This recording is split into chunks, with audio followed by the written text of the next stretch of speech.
The light coconut milk and creamy red potatoes give richness to this soup, which also has lemony asparagus and a hint of spice.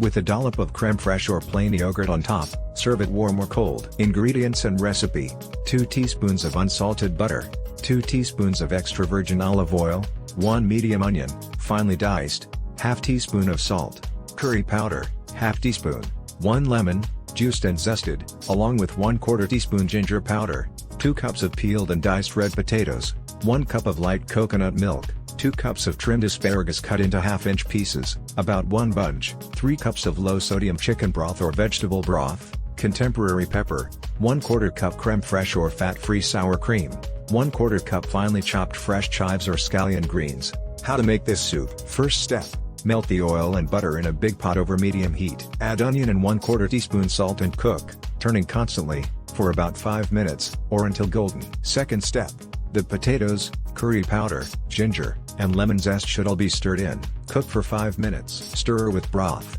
coconut milk, and asparagus added. Bring to a boil over medium heat, partially cover, and simmer until within 15 minutes, the potatoes are cooked through. Third step: using an immersion blender or a regular blender, puree the soup until it is smooth in batches.